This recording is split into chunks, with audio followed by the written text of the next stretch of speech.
Good evening, everybody, and a very warm welcome to Mildenhall Districts. And my name is Susanna, and I live with trains. And today it is your questions and comments answered.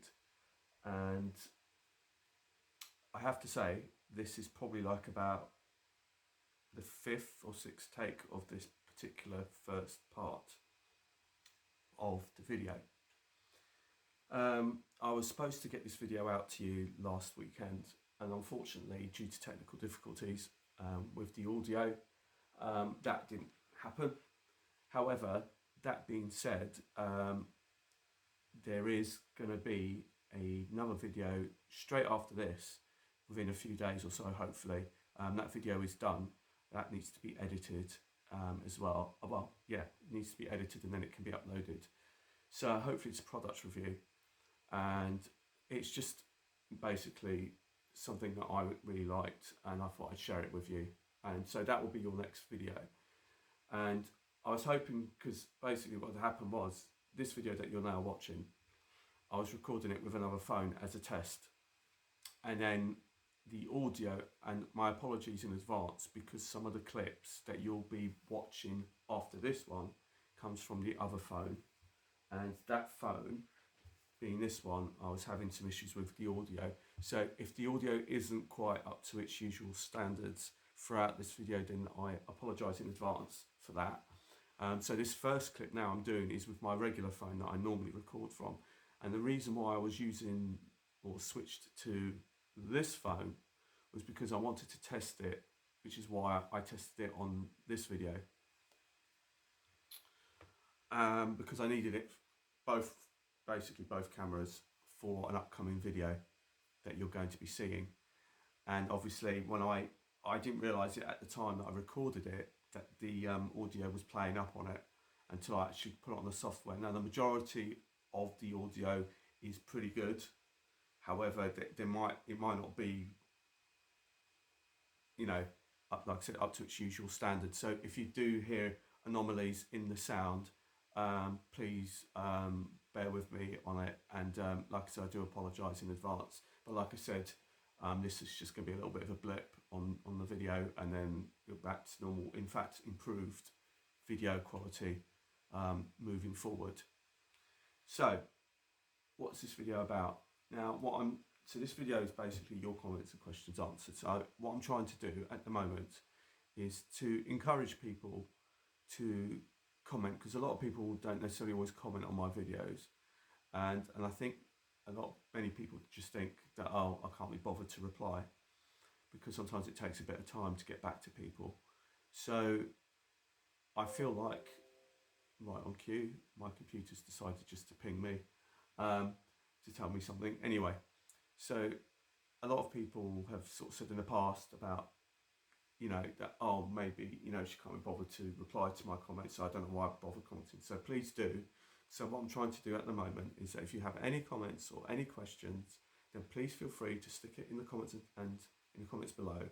And I will do, after every third video, I will do one of these videos of your comments, questions, and those of you who've commented or asked any questions within that 3-video time frame will then get it answered in the subsequent video that I do of your questions and comments answered.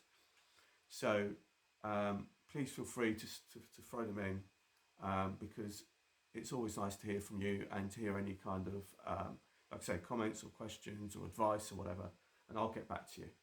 So the first video that I'm going to use, and it's only going to be for the first video you're going to get this clip, because then on the next few videos, like I said, we'll be back to the other video. So this is the Rolling Stock Update Part 1, featuring track 3D parts and my VIU train. And it said, and Jonathan Hall 9668 said, "Hi Susanna, I think I spelt your name wrong, and sorry if I have. So don't worry about it, but it is, yeah, you did spell it wrong, but it is Susanna, but that's fine. It's SUSANNAH. Thank you for sharing this video. A few months ago I was at Hackney Down Station, and VIU 3, which is the one that I've done, went through, and it caught me unawares simply because I wasn't expecting to see it at 3 in the afternoon. Anyway, I managed to get 2 pictures of it in the blue livery you showed in your video. What a great little upgrade to date you have done, and a small amount of parts. Thanks again, Jonathan. So the one that I've done is the early version, and they have now all since, over time, they've now refined it all and basically got to a point where they've got like a corporate livery for it, and they've now got to a point where they're happy with the equipment that they're using and how they're using it and where they're using it. Because like I said on the early ones, my VIU depicts the very early one when they originally got it from East Midlands Trains. So they've since, as they've refined it, like I said, put more grills, moved the cameras to a point where it works properly after getting feedback from some of the engineers and the people that use that information. They've had, and like I said, I was quite sad about it, where I did actually watch the official kind of Network Rail video on it. So you know, even though Jeff Marshall did do a very good version for a standard version, the Network Rail version is obviously the more technical version. So for those of you who are like really, really nerdy and technical about it, it does go into more technical detail about it, about the train. So it was, you know, but like I said, it has moved on, and I think they've now settled, by the looks of things, they've now settled on a corporate livery for the 153s, and they've now also settled on the equipment being used on the trains and how they're using it and how to get the best out of it. So I think they're really happy with that. Darren Faulkner said, love it, excellent video and can't wait for part 2, so thank you so much. I've got so much to catch up on with the rolling stock update. Now, there is a lot that's come in, however, there's a lot that's disappeared. And so it's not a case of just throwing money around because I haven't got the money to do it. A lot of it is just finessing and making the railway more efficient, not just in terms of the rolling stock that I might need to run the railway, but also on the track plans and the layout to get the best out of the space that I have and to get out the best out of the rolling stock that I have. Model Railway Noob said, I can't wait for the Hornby sound profile to come out. It's a great conversion to do. And yeah, I don't know. I did check Hornby's website for that, and they haven't actually got a sound file for the 153, which is a bit of a shame. However, that's just the way it is. So when it comes out, maybe I'll try it. But I've had a hit and miss kind of ratio with the TXS sound chips. And by the way, if you do want a video on the TXS sound chips and my experiences of them, please leave a comment down below, because I have had hit and miss, and I can explain it further detail in that video if that is something that you are interested in. So for example, if you are thinking about getting a TXS chip and what are they really like to live with and all the rest of it, then I can give you my own personal experience if it should help you. Automation Archive said, recently saw a very nice layout called Fennec at the Mid-Essex show, which had the model of the light blue VIU. I'm not sure if it went so far as having working cameras, but the detail on it was fantastic. Yeah, I think I've seen it on Pete Waterman's Making Tracks layout that they did the VIU unit in the blue running around on their layout, and I don't know. Like I said, I did see this chap on YouTube who specifically did it. So if you do search it, you will easily come across it, because it's very rare. I mean, when I tried to do my research on it, there was hardly any information on it, to be truthful with you, which is one of the reasons why I put the video out on the VIU. And Fennec, I do know Fennec because I actually know the people who run it. I say I know, I have a connection. And basically, I believe it's run by Dan and Michael Lawrence kindly, and I don't know if you guys remember, but I had the straddlers and the custom-made Freightliner Arctics made for me. The tractor units that got painted up for me. One got painted up in the yellow Freightliner, and the other one got painted up in the one livery. And essentially, He made those for me for the layout, and they are still with me. In fact, I'll show it to you. Okay, so you guys are in for a treat now, because I'm going to show you a load of custom-made stuff that Michael Lawrence made for me. And basically, I met him through Warren Lane container terminal. Fantastic layout on YouTube, and that's how I got to know him. And because the thing that started it out is I'll show you it, is this. This is a custom made Freightliner tractor unit with all the bells and whistles on it. It's got the, as you can see, it's got all the pipe work on the back, the registration plate, the lights. It's even got a little man and a flag. I think it's got a Welsh flag in it as well on this one. And he did this one for me. No, it's not this one. It must be the other one that's got the Welsh flag in it. So there's a driver in there as well. And this is what started it out, because he had a Mercedes version on Warren Lane layout, and he helped. I think, I can't remember whether he helped with it or he just, in terms of running it, or whether or not he actually built some of the items that were on it. And apparently this is where that Mercedes truck came from, and I wanted to know where he got it from, and he said, oh, I custom made it. And I was like, oh, it's such a shame, I really wanted one for my layout. And then this is how it started and began. He subsequently did the trailer unit for it, which is what he did, which is that, and that's a trailer, and that plugs in. And the detail on this is absolutely wonderful as well. So I'm really pleased with it. I won't let go of it. These are just quality items. I'm hoping that maybe one day I'll get a container terminal back on the layout. He also did these, which are absolutely wonderful as well. He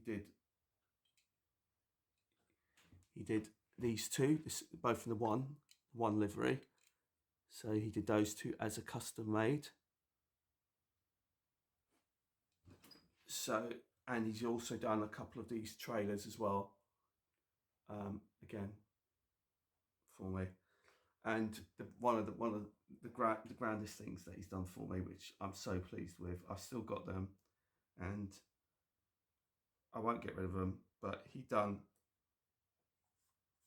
a couple of straddlers for me for my container terminal.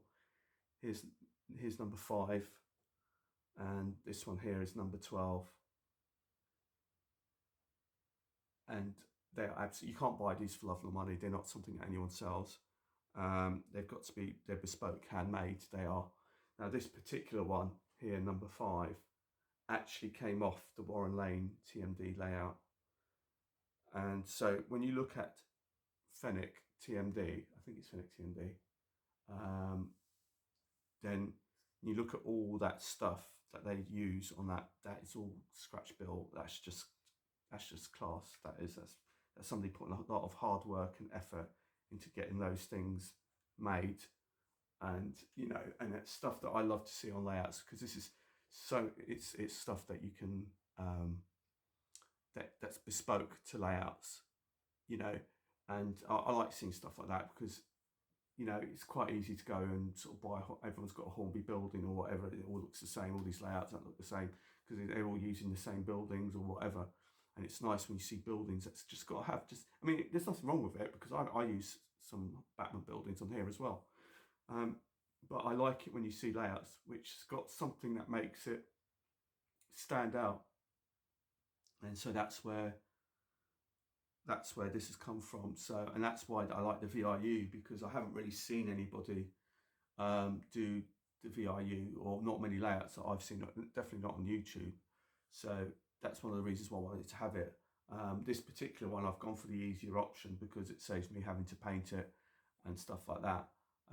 So like I said, like I explained in the previous video, I just went for that kind of option, because that, again, and it also suits my era of where I'm running the layout, which is around sort of the mid 2000s, kind of 2000s to mid 2000s kind of thing.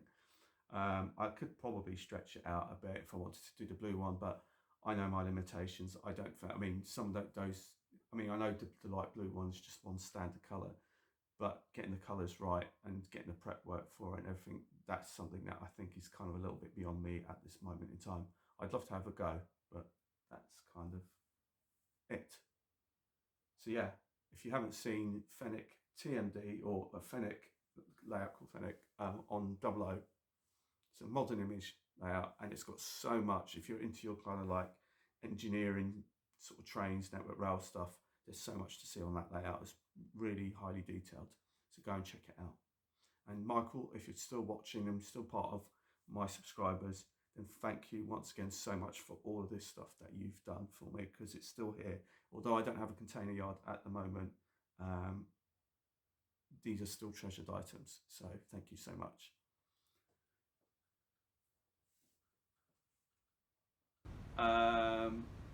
Medway Peninsula, Kevin, over at Medway. Hi, after watching Jeff's video on the VIU one, I decided to go for a conversion. I have the Railtech transfers, but have yet to source a donor 153. So hopefully Track3D will do more of the kits, although I'm going to for the present day version, so I'll only need the door, I think. Cheers, Kevin. Yeah, the way to do it is you don't need the full kit if you go for the lighter blue one, and just if you speak to Track3D railways, I think, like I said, they're on Facebook as well as their website. You could speak to them. They have got a chat box there, and you can speak to them and see. And he's always been good at getting back to me and see what he says. I mean, he might, because I know it was sold out when I did the video, but he might have them in stock, or maybe he can make them to order. I'm not so sure. You'd have to speak to him. But yes, the newer ones you definitely wouldn't need the sort of spider webby kind of cobweb, sort of antlers kind of thing that you've kind of got on the cameras on the front. You don't need that, because the newer versions, like I did say to you, they did, as the years have gone on, they've tweaked the design. I mean, they've kept in essence the basic 153, but obviously they've developed it by repainting it, putting more vents on it, better cooling and better cameras, so different types of cameras, the positioning of the cameras, and all the rest of it. And something I didn't mention is one of the things that the 153 was brought in for is to actually remove the work of the permanent way staff, so they don't have to go trundling, walking the line, as it were, like they used to in the old days. So that's what the 153 does a lot of. It just makes that work redundant, because it can cover a lot of ground far quicker, and they can make decisions on the spot with the information that they have. So I'm glad that this has been of some use to you guys, and I'm glad that you've enjoyed the video and some of you are thinking of trying it out. Like I said, for me personally, I quite enjoyed the project, and it wasn't overly difficult, but I appreciate that everyone's got different skill sets, so what's easy for me might not be so easy for others. Easy for me to say, eh? Right, so we'll move on to the next video. So the next video I'd like to talk about is my Freightliner yard update, that I did video, which is about 42 minutes long, and it's actually been one of my better videos, to be fair. It's had 1.5k views, so I appreciate everybody who took the time to watch it and were interested in it. I had 88 likes on it, so I was pretty pleased with that. Although, like I always say, I'm not into this for likes and subscribers. If you feel like you'd like to, then that's fine. If you don't, then that's also fine. I don't go to the begging bowl, cap in hand, to say to people, please like, and all that kind of stuff. If you want to, you do, you can. So I really appreciate it. There was 12 comments on this video. So the Librarian 46 said, put in the comment, I think it all looks brilliant. Such good attention to detail, including the tufts of grass growing on the platforms, as well as the wide panoramic view of the Freightliner yard. And I take it by platforms, you kind of mean the that I've just put on the hard standing, that's the word. And thank you so much for your kind words, I really appreciate it, Librarian 46. I do try, and I'm not saying it's all 100% accurate, because everything's different, but I do try and do my research and have a good look and see what's around. And some people put out videos that is quite inspiring, to be honest. I watched a video, I can't remember his name now, and he works for DB Schenker as a day job, and he's been putting up a few videos of what it was like where at one of the yards that he must work at, and it was quite interesting just to see the condition of the yards that the locos are based at compared to like the main line, for example. Stuart Holland, K7P. Hi Susanna, really impressed with the thought that you've put in and the execution of the changes you have made. Well done. Thank you very much, Stuart Holland. I really appreciate that kind comment. It's always appreciated when people. Like I said, I have tried to think my way around it, and like I said, I feel a bit bad for saying it but there are space constraints, and you just try and make it work. But what I want to do in my next video, I don't know if it is going to be the next video, but I hope so, is to kind of get a demo for you if you guys would like that, just to show you how it works, and then from my point of view, and then after, and I've also done some additional work, quite a lot of additional work to the yard since this video. So not only will you get a demo of how I run it and using the control systems, but you'll also get to see the additional scenery, and there's also additional lighting that's been done that you haven't seen yet. So there is still a fair amount of work in there that I've done that you haven't quite seen since this video has gone out. Off the Rails 79 said, great videos and changes make sense too, thanks for inspiring. And Off the Rails 79, thank you so much for those kind words, and it's no problem. It's just, I've said this many times that this video, this channel really exists because of people like you, and the reason why I say that is because those of you who've been with me since the very beginning would have known that when I first came back into the hobby, I was having issues with my model railway, and I went to a club, my local model railway club, and I found it was too clicky and I wasn't really getting anywhere with it, and I just didn't really find it was really my cup of tea, to be fair. So I was having issues with my railway, and I thought, you know what, I'm going to put a video up on YouTube and see if anyone can help me with my issue. I can't remember what the issue was, to be honest with you, but I did have some sort of issue that I couldn't really get my head around, and I asked you guys for help, and sure enough, you know, a number of you came back to me and sort of said to me, you know, oh, have you tried this, have you tried that, and sure enough that helped me, and from then onwards I've just been doing the videos and hopefully helping other people as they've helped me, and so that's what it's all about. Arthur Fort 5445 said, brilliant logic for the track changes. You've obviously used your running experience and knowledge to create a realistic space in a restricted track plan. Very impressive, and thank you so much for commenting. Yeah, I mean, you run the trains and there's no substitute for running. It's I don't want to sort of badmouth those who use iTrains and automation and use the computer for everything and all that kind of stuff, because if it works for you, it works for you. For me, it's always been a no substitute for just laying down the track and just getting on with it, rather than sort of faffing around with iTrains or whatever automated program that you use on the computer. And you know, there's a saying, the information is only as good as it only comes out as good as you put in. So if you want the track plan that works for you, you need to put in the right information to begin with. And sometimes it's like, you know, people put these track plans into their computer and they go, oh, that looks great, and they think it's going to work, and then when it comes to reality, it just doesn't work, and you've wasted all that time and hours, you know, sort of designing it all and all the rest of it. But like I said, I'm not knocking it. Excuse me. If it works for you, it works for you. It just doesn't work for me. For me, I need to visually see it. I need to visually be able to lay down the track, actually run it, and then if it works, it works, and if it doesn't, it doesn't. And sometimes, even recently, with the cost of track going up, the track of across the track, across the point work going up. Sometimes when I'm looking at making track changes, I look at the whole of my layout and I'm looking to sort of streamline it and looking at it going, you know, is this really working for me? Does this actually work? You know, do I ever use this crossover? Do I ever use this point? Can this point be better used elsewhere? Or this track work, is this just redundant track work that I never really make the most of? And that's how I kind of try and do it.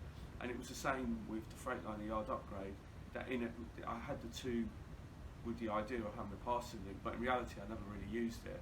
And so I felt that I could make better use of the track by doing what I did.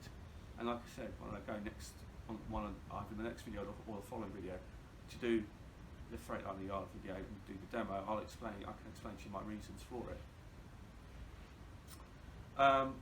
Brian Fern 4246 said, "Hi Sue, great layout you have there, Susanna. And all glue gun does serve its purpose. I managed to pick up a reasonable one from Aldi at 80 watt Powercraft version about 2 years ago." I just think that glue guns are just, you've got to be careful. That's what I've burnt myself on numerous occasions. So yeah, you've got to be really careful though. But it's a great valuable tool to have in the toolbox. Nick Dolman 6927 said that looking good, like the way the yard's set out. Thank you so much, I really appreciate that. Backman Obsessed 2234 said looks absolutely amazing, so thank you very much for that, I really appreciate it. Oliver Noob also said it looks great, thank you very much. Peter Bradford version 3X says looking good, so thank you once again for that. Backman Obsessed 2234 also said that the range have glue sticks 10 for £1.29. Yeah, so you can get it from various stockists. I mean, I go to my local art shop, to be honest, and I always end up getting the bigger glue sticks for my bigger glue gun, because my bigger one I tend to find lasts longer. The small one tends to go for glue sticks like not no tomorrow. Model Railway Shed Dino said, "Hello Susanna, really like the changes to Freightliner yard. How did you get the car park road markings? How did you get the car park road markings? And am I going to get as well?" Gets was last week, and I was hoping to make it, but I couldn't justify it, to be truthful. So I'm sorry that I didn't make it. I would have loved to have met a load of you, but unfortunately it just wasn't to be. In terms of how did I get the car park road markings, is essentially a pencil, a ruler, and a coin, and the coin is just for the road markings on the road that's designated speed restrictions, and then after you basically draw it in all by pencil, and then you just go over the outline of your pencil with a fine paintbrush, and that's how I do it. I know people have used vinyls and stuff like that to do theirs, or you can go, I think it's Scale Model Scenery or something, they do these kits that you can buy for road markings and stuff like that. But because a lot of mine are custom made, and some of it's quite expensive, and I don't see the need to shell out good money on stuff like that when I could do it myself for a lot cheaper, and then say put that money towards something else. That's this kind of simple version of that one. So thank you for those of you who've commented on my next video, and this will be the last video we'll cover in this questions and answer kind of video, your comments answered. And this is by, and this is for 3D prints, the ones that I did, and this is featuring WPD miniatures. And so that's what the answer. So if you've commented on that, you'll get an answer on that. So once again, Model Railway Noob said those 3D prints look very good quality. I'm going to have a look. Thanks for posting. No problem. Please feel free to have a look. It's very difficult these days to sort of have. There's so many people doing 3D printing that it's very difficult to kind of try and you know, realise what's good and what isn't, because there's just so much to choose from. You know, before it's like you'd have to wait for maybe Bachmann or Hornby to sort of come up with an idea, and hopefully you'll like their idea and their product before you buy it. But in this day and age, it's like a lot of people have got their own 3D printers and they just get on with it, print them, pump them out, put them on eBay or wherever. And you know, for the rest of us who don't have the luxury of having a 3D printer or don't know how to really use or understand one, to be able to still benefit from that, albeit at a cost, but nothing is free. So yeah, I was really pleased with the prints, to be honest. You know, I always kind of worry about 3D printing, about what the quality is going to be like, but I was, you know, you look at things on the picture and you think to yourself, you know, that looks good, but until you sort of get it in your hand, then you can't really tell. Darren Faulkner, 2018, said amazing, looked really good, so thank you. Yeah, I thought they were good. Pat Gilland said those look great. Mark in the House, 1968, said nice prints. Now there's a lack of new buses being released, maybe 3D printed buses. I want a VH Volvo Street Deck and an MV at Envasetti. And that's something that's that could be someone to do, albeit I did see WPD Miniatures did do some vehicles, and I have to say that the vehicles that I saw that he had for sale, I wasn't overly keen on, if I'm being truthful. The bits that I got were the bits, I mean, I literally looked for everything, and but I wasn't so sure about the vehicles, to be honest with you. Plus there was, you have to put your own glazing into those, and I don't know how you can, what the accessibility is of getting in there to be able to put the glazing in there once you've painted it. But I'm sure once it's all done, I mean, some of the vehicles I bought, like the smaller stuff, like the telehandler, the forklifts, those, you know, the trailers come out great.